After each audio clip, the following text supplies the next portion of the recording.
Assalamualaikum, perkenalkan saya Anna Agung Ayu Bunga Kosalia dengan NIM 187221027. Yang pada kesempatan kali ini saya akan memaparkan hasil kajian dari jurnal berjudul Electrocardiogram Based Arrhythmia Classification Using Wavelet Transform with Deep Learning Model. Terbitkan langsung di Sensing and Biosensing Research tahun 2022. Di sini ada beberapa bab. Yang pertama ada introduction, lalu yang kedua ada bab 2 yaitu material and methods, lalu yang ketiga ada result and discussion, lalu yang terakhir adalah bab 4 yaitu adalah conclusion. Untuk bagian yang bab pertama ini menjelaskan latar belakang masalah, perkembangan metode sebelumnya, tantangan yang dihadapi, dan kontribusi penelitian. Untuk latar belakangnya sendiri, aritmia adalah ketidakteraturan detak jantung yang dapat berakibat fatal seperti cardiac arrest atau bahkan kematian. Untuk mendeteksi dan mendiagnosis aritmia, metode yang paling umum digunakan adalah elektrokardiogram atau ECG yang bersifat non-invasif dan mampu merekam aktivitas listrik jantung secara real time.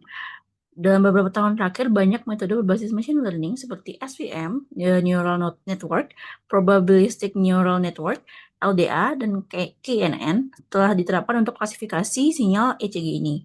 Namun, pendekatan ini masih sangat bergantung pada handcraft features, yaitu proses manual mengekstraksi ciri sinyal sebelum masuk ke model sehingga memakan waktu dan rentan yang bias. Lalu untuk perkembangan modelnya sendiri, di sini seiring perkembangannya teknologi, deep learning itu mulai digunakan seperti model CNN, RNN, LSTM, ResNet, dan lain sebagainya, hingga model hybrid telah dicoba untuk mendeteksi aritmia ini. Sebagian besar menggunakan sinyal ECG satu dimensi yang mentah dengan segmen yang relatif panjang, itu sekitar 5 detik hingga 5 menit. Segmen yang panjang memang memberi banyak informasi, tetapi juga meningkatkan risiko artefak atau gangguan noise yang akhirnya menurunkan akurasinya. Di sini permasalahan utamanya yang muncul adalah model deep learning itu umumnya membutuhkan segmen ECG yang panjang agar performa itu lebih baik. Ini membuat proses deteksi menjadi lebih lama, boros komputasi, dan sensitif terhadap noise-nya. Tantangan penelitian ini adalah bagaimana mendeteksi aritmia hanya pada segmen ECG yang pendek gitu, sehingga prosesnya lebih cepat dan efisien. Untuk kontribusi penelitiannya ini sendiri, peneliti itu mulai mengusulkan pendekatan baru yaitu 2D Convolutional Neural Network berbasis Continuous Wavelet Transform atau CWT. Caranya itu adalah sinyal ECG diubah ke domain time frekuensi sehingga informasi waktu dan frekuensi tetap terjaga. Beberapa metode pemetaan yang diuji antara lainnya adalah FFT, STFT, CWT Grayscale, dan CWT RGB. Hasil cita spektral ini kemudian menjadi input bagi model 2D CNN-nya. Untuk pendekatan ini memungkinkan klasifikasi 5 type bit, yaitu normal, left bundle branch block, right bundle branch block, lalu atrial prematur, lalu yang terakhir adalah prematur ventricular contraction. Yang menarik itu meskipun hanya menggunakan segmen ECG yang sangat pendek, model ini tetap mampu mendeteksi aritmia dengan akurasi yang lumayan tinggi, sehingga lebih cepat dan hemat komputasi. Jadi sebenarnya ini tujuan penelitiannya itu adalah mengembangkan model 2D CNN berbasis CWT untuk mengklasifikasi aritmia dari segmen ECG yang sangat singkat, yaitu hanya 0,225 detik. Lalu juga membandingkan performanya dengan metode FFT, metode FFT, STFT, serta teknik CNN lain yang sudah ada. Selanjutnya saya akan menjelaskan bab 2 material and methods yang memaparkan secara lengkap sumber data, proses pemrosesan sinyal, transformasi spektral, arsitektur model, dan cara evaluasi performanya. Data ECG ini diperoleh dari MIT BIH Arrhythmia Database, salah satu basis data standar internasional untuk penelitian deteksi aritmia. Setiap rekaman berdurasi 30 menit dengan frekuensi sampel 360 Hz. Penelitian ini memfokuskan pada 5 jenis beat, yaitu normal, yang artinya irama jantung normal itu kan dengan pola gelombang PQRST yang teratur. Lalu ada left bundle branch block, yang dimana itu adalah hambatan atau keterlambatan aliran listrik pada left bundle branch. Lalu yang ketiga ada right bundle branch block, yaitu hambatan pada keterlambatan pada right bundle branch.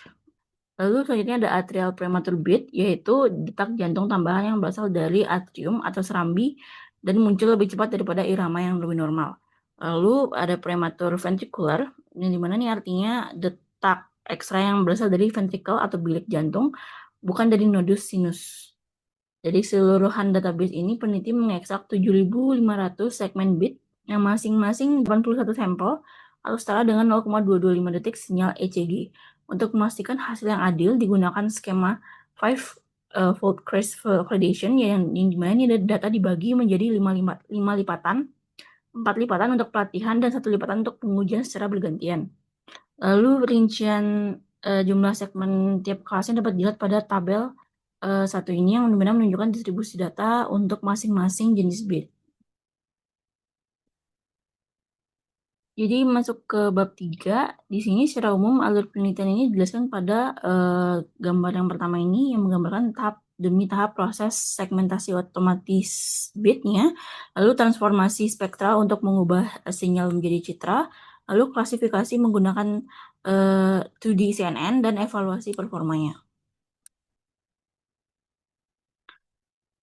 Langkah pertamanya adalah deteksi puncak error pada sinyal ECG.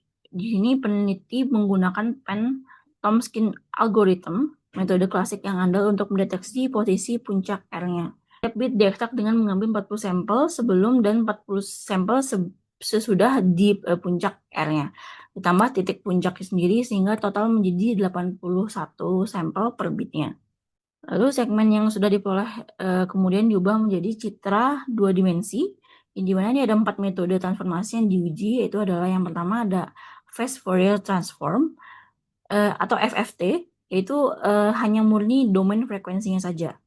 Lalu yang kedua ada Continuous Wavelet Transform atau CWT grayscale yang menghasilkan skalogram hitam putih.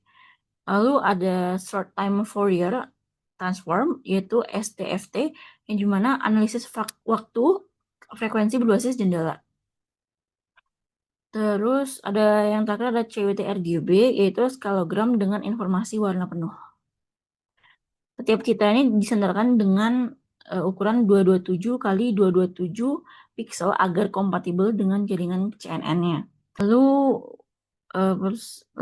contoh hasil citra dari kelima jenis bit ditunjukkan pada tabel 2 ini. Di mana sehingga kita dapat melihat perbedaan pola spektral masing-masing kelasnya.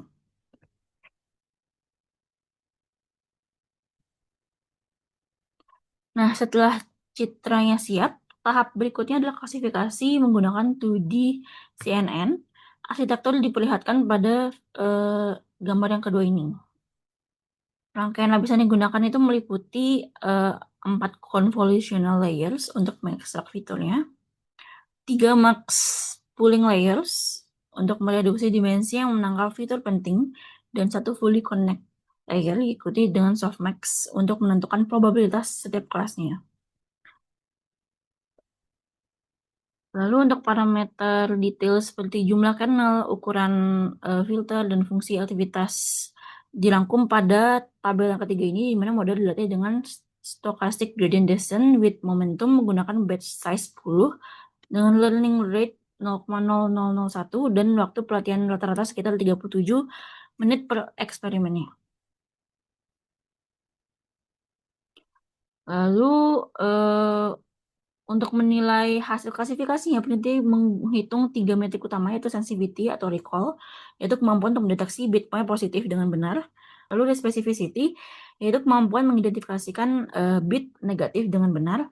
Lalu ada akurasi, yaitu proporsi prediksi benar secara keseluruhan. Sekarang kita masuk ke bab 3, ini mana dia adalah result and discussion-nya. Pada bagian ini, penulis menyampaikan hasil eksperimen yang dilakukan menggunakan 4 model berbeda, dan menganalisis mengapa model berbasis time frekuensi memberikan kinerja yang terbaik.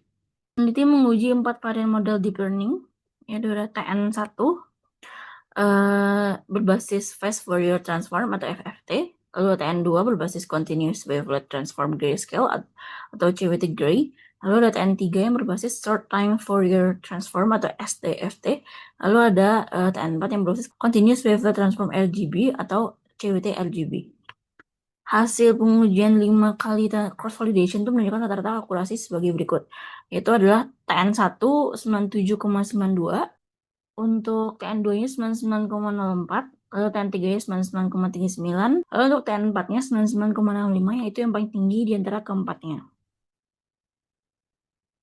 Ini untuk gambar yang ketiga itu menampilkan kurva akurasi terhadap jumlah iterasi pelatihannya. Terlihat TN2 TN3 dan TN4 mencapai konvergensi lebih cepat dibandingkan TN1. Sementara untuk FIG4 ini menunjukkan kurva loss yang menurun stabil menandakan proses pelatihannya berlangsung dengan baik. Lalu untuk evaluasi kinerja yang lebih rinci ditampilkan melalui gambar yang kelima ini, yaitu confusion matrix. Untuk setiap model memperlihatkan distribusi prediksi pada 5 kelas bit, yang itu normal, F bundle branch block, rect bundle branch block, lalu atrial prematur dan prematur ventricular contraction. Lalu untuk tabel 4 ini yaitu nilai sensitivity, specificity, dan akurasi per kelas bitnya. Yang kedua, yang kelima ada rata-rata ketiga metrik di seluruh kelasnya. Dari sini terlihat bahwa model berbasis time frekuensi yaitu TN2 hingga TN4 itu konsisten melampaui TN1. Ya, hal ini menegaskan bahwa transformasi yang mempertahankan informasi waktu sekaligus frekuensi membantu CNN untuk mengenali pola aritmianya secara lebih akurat dibandingkan metode yang hanya memanfaatkan domain frekuensi seperti FFT itu. Di antara semua model TN4 atau yang memakai CWT RGB itu menunjukkan sangat menonjol dengan performa yang tertinggi, yaitu sensitivity-nya 98,87, specificity-nya 99,85, akurasinya 99,65. Angka ini menunjukkan kemampuan yang hampir sempurna dalam membedakan 5 kelas aritmia. Untuk yang gambar ke-6 ini menampilkan grafik perbandingan sensitivity, specificity, dan akurasi pada setiap kelas bitnya untuk model TN4. Lalu grafik tersebut menunjukkan performa yang stabil di semua kelas, termasuk kelas minoritas seperti atrial prematur dan prematur ventricular contraction. Nah, ini ada perbandingan sebelumnya. Peneliti kemudian membandingkan hasil model mereka dengan studi terdahulu, yang dimana di tabel 6 menyajikan perbandingan terhadap metode berbasis CNN, LSTM, dan kombinasi lainnya, yang dimana keunggulan utama penelitian ini terletak pada durasi segmen ECG yang sangat singkat, yaitu model ini hanya memerlukan 81 sampel setara dengan 0,225 detik, jauh lebih pendek dibandingkan studi lain yang umumnya membutuhkan segmen antara 0,5 hingga 10 detik. Meskipun menggunakan segmen lebih pendek, akurasi yang dicapai itu setara atau bahkan lebih tinggi dibandingkan metode-metode sebelumnya, membuktikan efisiensi dan efektivitas pendekatan CWT RGB plus 2D CNN-nya. Terus memberikan beberapa alasan mengapa continuous wavelet transform ini memberikan hasil yang terbaik, yaitu analisis multi resolusi, yang dimana CWT ini mampu mengekstrak informasi pada berbagai skala waktu dan frekuensi sehingga pola aritmia yang muncul singkat sekalipun dapat terdeteksi. Yaitu CWT mampu mengekstrak informasi pada berbagai skala waktu dan frekuensi sehingga pola aritmia yang muncul singkat itu sekalipun dapat terdeteksi. Lalu tidak bias terhadap frekuensi yang rendah, berbeda dengan FFT dan STFT yang cenderung kehilangan detail pada frekuensi tertentu. Kalau CWT itu enggak. Terus ketahanan terhadap artefak, CWT itu lebih robust terhadap noise dan gangguan gerakan pada sinyal ECG. Dari sisi implementasi ini, model ini memiliki kompleksitas komputasi yang rendah dan pelatihan yang relatif cepat. Sekarang saya akan menutup presentasi dengan bab 4-nya, yaitu conclusion yang berisi kesimpulan inti dan rekomendasi peneliti ke depannya. Yang pertama itu kita ingat kembali pendekatan yang diusulkan, yaitu pertama peneliti menggabungkan continuous wavelet transform dengan 2D convolutional neural network atau 2D CNN, yang dimana sinyal ECG diambil dalam segmen yang sangat singkat, yaitu hanya 0,225 detik atau 81 sampel. Sinyal tersebut kemudian diubah menjadi citra spektral dan diklasifikasikan menggunakan CNN 2 dimensi. Lalu dari sudut pengujian, di sini TN4 mencapai performa yang paling baik di antara 4 model yang diuji, yaitu sensitivity-nya 98,87, specificity-nya 99,85, akurasinya 99,65%. Angka ini menegaskan bahwa metode yang mereka usulkan itu tidak hanya efisien dalam waktu, tetapi juga sangat akurat untuk mengklasifikasikan jenis aritmianya. Lalu untuk keunggulan metode sendiri, di sini kesimpulan paling penting itu adalah bahwa kombinasi continuous wavelet transform dan 2D CNN mampu bekerja dengan potongan sinyal ECG yang jauh lebih pendek dibandingkan penelitian sebelumnya, juga memberikan analisis time frekuensi yang kaya sehingga pola aritmia itu singkat tetap dapat terdeteksi. Lalu yang ketiga, memiliki komputasi yang ringan dan cepat menjadikan ideal untuk aplikasi real time seperti perangkat wearable atau sistem pemantauan jantung jarak jauh. Sekian presentasi dari saya, mohon maaf bila ada kesalahan kata. Wassalamualaikum warahmatullahi wabarakatuh.